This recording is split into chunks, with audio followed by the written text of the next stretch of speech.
Hey guys, welcome back. So in this session, we will see about error detection and correction. In my previous video, we've already seen a parity generator and parity checker. So this common mechanism for detection and correction of errors is in using parity bits. We already know that. So while reading a memory or writing to a memory, the parity bit of the data that has been sent and received is checked. If the parity bits are correct, then the word is accepted, meaning that the word is not modified or the memory item is not modified. If there is an error in the parity bit, then the word is rejected. So using this mechanism, we can detect the errors, but it's not possible for us to correct the errors. So for correcting the errors, multiple parity check bits are stored along with the data. And after identifying the erroneous bit, it can be changed because we are dealing with binary bits. So if we say that, let's say I have a data 110010, and if I say that this bit is wrong, then obviously the right value for this bit should be 0. And it is easier since we are using binary information. If this bit is wrong, then the other option what we have is just 0. Or suppose if say that this bit is wrong, it means that 0 is wrong, then the other optional value is always 1. So it's easier for us to change or rectify the errors once the error have been identified. So the challenging part here is identification of the erroneous bit. So in order to identify the erroneous bit and in order to rectify the error data, we have a technique called as Hamming codes. So Hamming code provides both detection and error correction. So actually the code uses a number of parity bits. So this parity bits are always located at certain positions along with the data item. And the number of parity bits that are required for any information which has X number of bits is decided by this formula. For example, let's say I have a data element 1011, and before sending this data, we will make sure that we will add some parity bits along with this. Add in the sense concatenate. It's not arithmetic addition, it's just concatenation. So we are going to put this parity bits along with this data. So this time we are not going to use a single parity bit, but we will be using multiple parity bits. So let's say I have a data item like x1, x2, x3 and x4. Let's call this as your data item. And let's say we have some parity items like p1, p2 and p3. So we'll make sure that we put this parity bits along with the data bits, and then we will send this as a whole data item. So the outcome might be something like this: x1, x2, then I can have p1, then I can have p3, then I can have p2, then p3 and x4. So the position of this parity bits is not done in random. We'll be using a technique in order to identify at what position the parity bits will be inserted. So this whole data item will be sent. So the data item consists of both the exact information what you want to send as well as the parity bits what you want to send. So in order to do this, we need to identify the number of parity bits that are supposed to be added to the number of data items. So in order to make that happen, we'll take an example.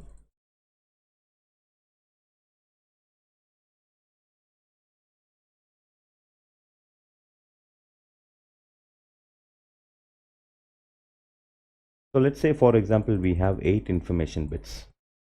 So let's call it like x1 to x8. So I have 8 information bits. So I need to calculate the number of parity bits for this information bit. For that, I'll be using this formula. So this formula represents 2 power p greater than or equal to x plus p plus 1, where x is the information bits or the number of information bits, and p represents the number of parity bits. So let's start from the initial value. If suppose p takes a value 0, then it's like 2 power 0, which is 0, is greater than or equal to x value is 8. We know that. So 8 plus 0 plus 1. So the equation is not satisfied. So we have to find the better value for p which satisfies this equation. Now let's say I give a value of 2 for p. So if you give a value of 2 for p, so it's 2 power 2, that is 4. On my left hand side is greater than or equal to 8 plus 2 plus 1, which is nothing else but 11. So this also is not satisfactory. So let's go for value 3 for p. So we are just increasing the value of p by 1. So we do this until we get a better equation here, and an equation that is properly satisfied. So let's take a value of 3 for p. So it's 2 power 3, that is 8, which is greater than or equal to 8 plus 3 plus 1. This is also not satisfactory because 8 is not greater than this 12 or something. So let's go for the next value. Let's take a value of 4 for p. So 2 power 4 is 16, greater than or equal to 8 plus 4 plus 1 equal to 13. So this is properly satisfied. So the least value of p which satisfies this equation will be the final value of p. So for 8-bit information, the total number of parity bits that are required is 4. So totally when you send this data, you add this information bit along with the parity bits. So totally 12 bits will be sent as a data item. So this 12 bits will be having a combination of both the information as well as parity bits.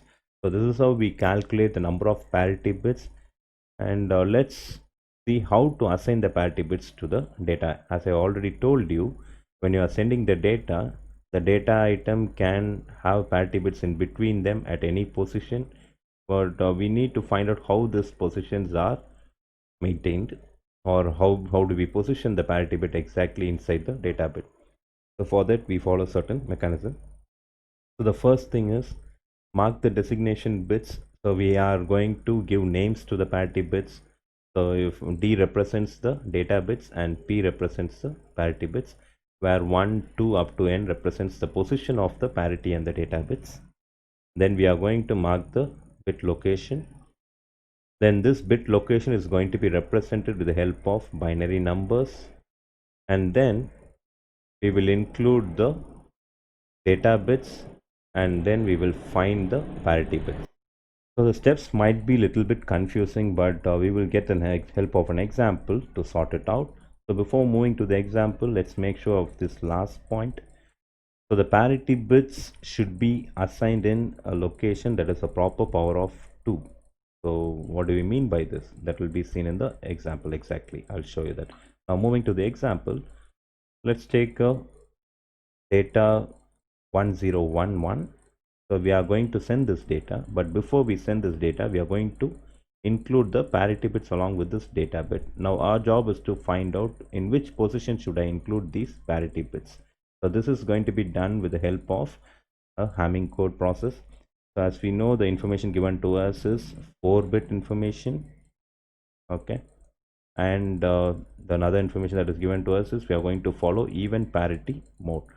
So at any point of time, that number of ones inside your whole data items, like data plus parity, the total number of ones inside this will be even numbers, since the requirement is even parity Hamming code. So as far as we know, the information that is given to us is 1011 is the data item. We know this is 4-bit data item. So the value of x is 4.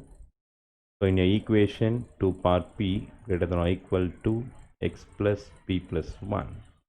So in this, the value of p has to be found out. We know the value of x is 4. So in order to find out the value of p, let's give some random value of p and find out whether it satisfies the equation. If you give 0 for p, then it's like 2 power 0, which is 1 greater than or equal to x is 4. So the equation is not satisfied. Let's try a value of 2 for p. So if it is 2, then 2 power 2 is 4, greater than or equal to x value is 4 plus 2 plus 1. So this is also not satisfactory. So let's take another value, 3. So 2 power 3 is 8, is greater than or equal to x value is 4, p value is 3, and plus 1. So it is 8 greater than or equal to 8. The condition is satisfied. So 3 is a good value for p. So we have found out the number of parity bits. So in this problem, the number of data bits is 4 and the number of parity bits is also 3. So totally we'll be sending 7 bits on the whole.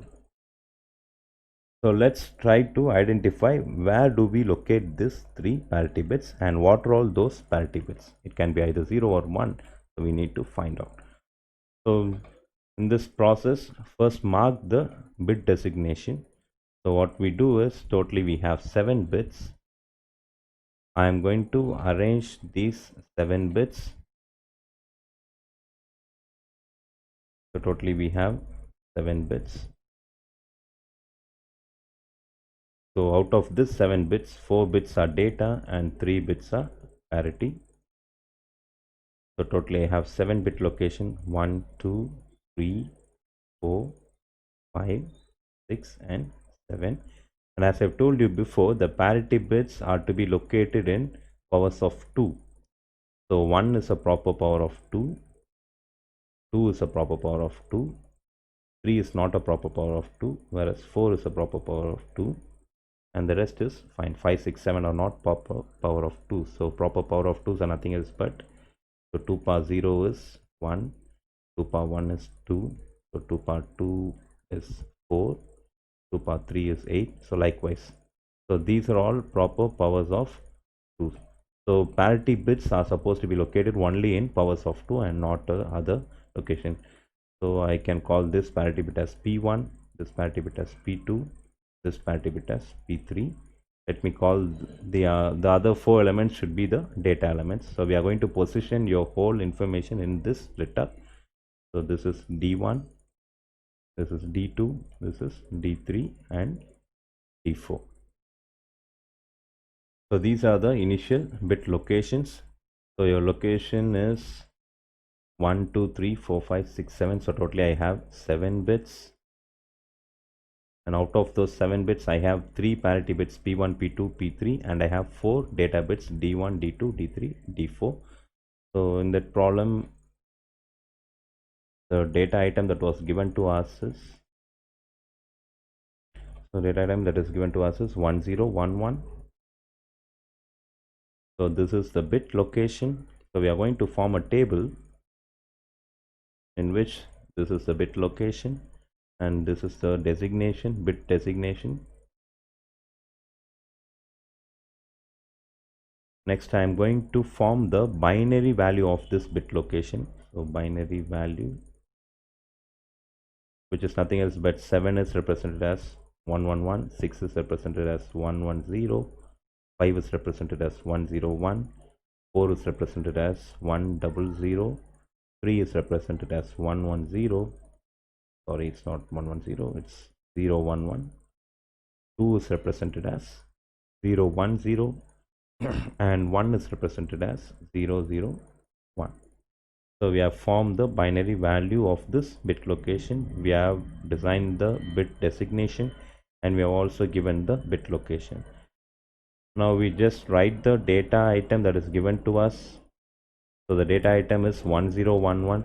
We very well know that the data item are to be positioned only in these locations 7, 6, 5 and 3, and we are yet to find out what will be the parity bit. So our goal in this problem is to find out what are the parity bits and to merge this parity bit with the data bit.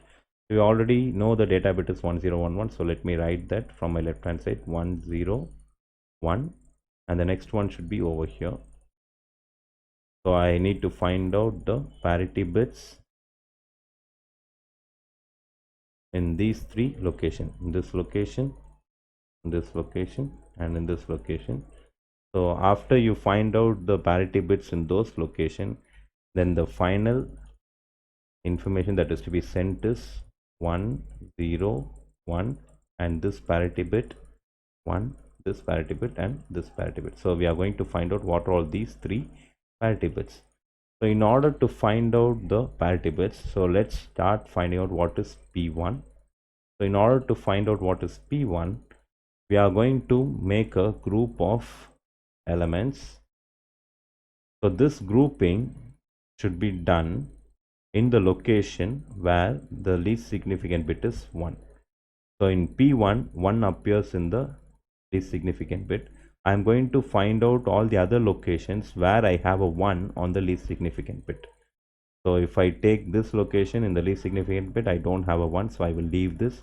If I take this third location, I have a 1 on the least significant bit, so I will be selecting this. In the fourth location, I don't have a 1 on the least significant bit, so I leave this. In the fifth location, I have a 1 on the least significant bit, so I will select this. In the sixth location, there is no 1 on the least significant bit, so we will leave that. In the seventh location, we have a 1 on the least significant bit, so we will select this. So I'll just repeat it. So in P1, we are going to find out what is P1 actually. So in order to find out what is P1, we check the P1's binary value. In P1's binary value, number 1 appears in the least significant bit. So we are going to trace all the other locations for similar patterns. So here in 3, I have a 1 on the LSB, so I select it. But in 2, I don't have a 1 on the LSB. I'm least bothered about other 2 bits. So need not worry about other 2 bits. We are focused only on the least significant bit. And if there is a 1 in the least significant bit, we are going to take that location.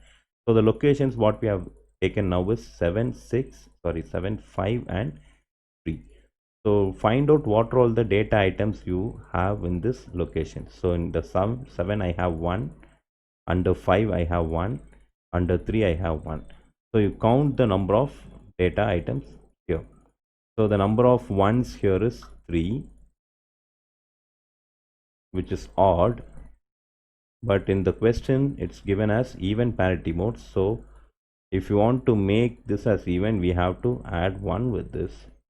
So now this P1 becomes 1. So in order to find out P2, find out where this 1 occurs in its binary location. 1 occurs in the second least significant bit.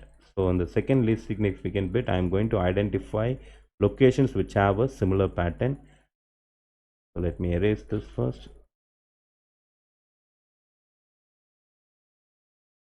So identify the locations from 2 onwards which has a similar pattern of 1 in the second least significant bit. So in 3 you have 1 in the second bit. So you're going to select this. In 4 I don't have a 1 in the second bit. In 5 also I don't have a 1 in the second bit. In 6 I have a 1 in the second bit. I will select this. In 7 I have a 1 in the second bit. So I will select this. So for P2, the locations that are selected are 7, 6 and 3. 7, 6 and 3. So under 7 I have a 1. Under 6 I have a 0. Under 3 I have a 1. So the number of ones here is 2, which is actually even. So since this is already even, the parity bit will be 0. If the number of ones is odd, then in order to make it even, the parity bit will become 1. If the number of ones is even, then it is already even, so the parity bit is 0. This happens because in the question we have a special mention called as even bit Hamming code. Okay. So the last parity bit P3 that has to be found out. Let me erase this. So if you take P3, the position for P3 is 100. Then 100, 1 appears in the third bit. So let me check other locations which has a similar appearance. So 5 has a 1 in the third bit. I will select this. 6 has a 1 in the third bit. You will select this. 7 has a 1 in the third bit. You select this.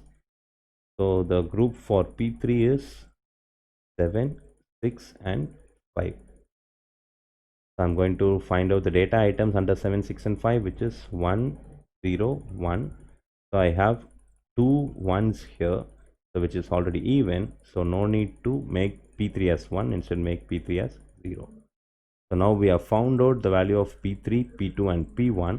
So let's merge the data item and the parity item. I'm going to erase these things. So I will bring down the data items as such: 1, 0, 1, 0, 1 is brought down, 0 and 1. So the total information that is going to be sent is 1010101. So the data item that was given to us initially was 1011. So the data item that was given to us was 1011. We have found out the parity items here and also the locations. So the total information to be sent using Hamming code is 1010101. So this is how you find the parity bit location and also the parity bits. So hope it is clear. If you have any questions, please do comment in the comment section. In your next video, we can identify the errors and correct these errors. Thank you. Hey guys, welcome back. In this video, we are going to use Hamming codes in order to do error detection and correction. So let's take an example problem here. So let's say the information that is to be sent is 0110011, and the information that was received is 010011. So our job is to find out whether the information that is received is right or wrong. If it is right, it's okay.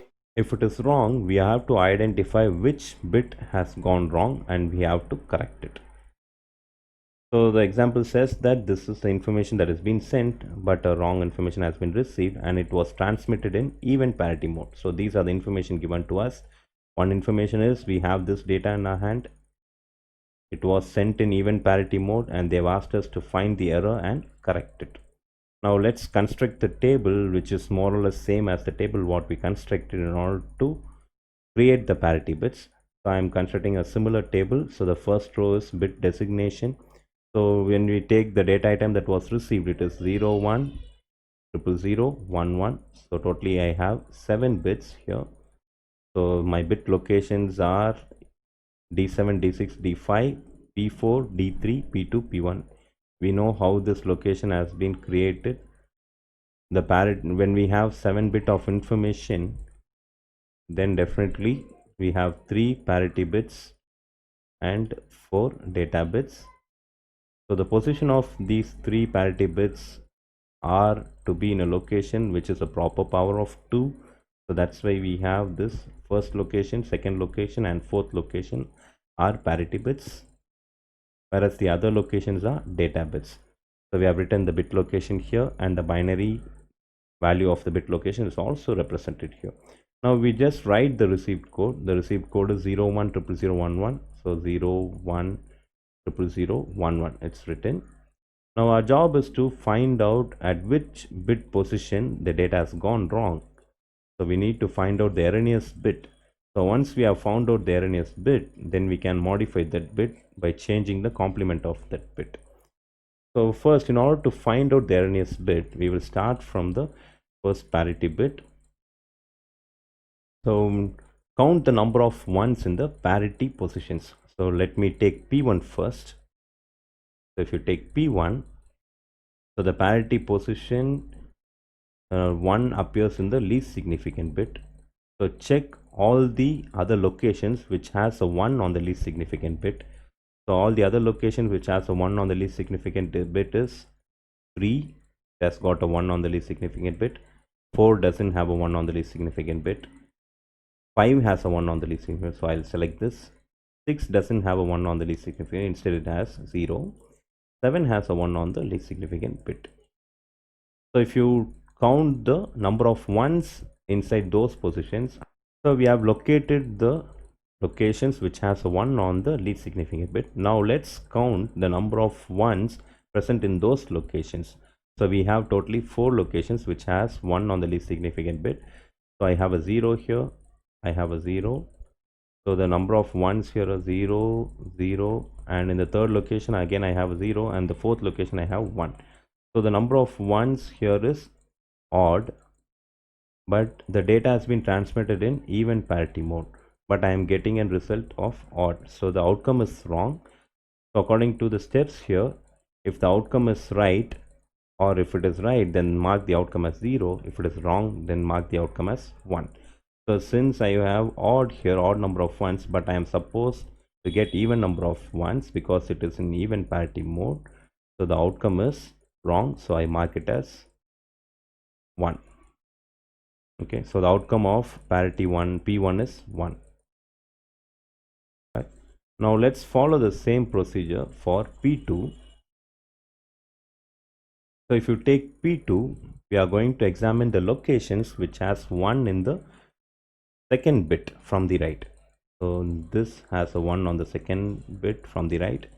Here also I have a 1 on the second bit from the right. So 4 doesn't have a 1 on the second bit. 5 also doesn't have 1 on the second bit, whereas 6 has a 1 on the second bit. 7 has a 1 on the second bit. So these are the 4 locations. So let me find the data that is present in the 4 locations. I have 0, 1, 0 and 1. So 0, 1, 0 and 1. So the total number of ones here is even. I'm checking for even parity mode, so it's right. So when it is right, the outcome is 0. So that's what I have mentioned here. In your previous step, the outcome was 1. In this step, the outcome is 0. Now let's check for the next parity bit, P4. So if you check for P4, we are going to find the locations where we have 1 on the third bit from the right. So this is the first location which has 1 on the third bit from the right. 101 has also 1 on the third bit from the right. 110 has also got 1 on the third bit. 111 has also got 1 on the third bit. So let's form the group here. So I have 0 1 0 0, so 0 1 0 and 0.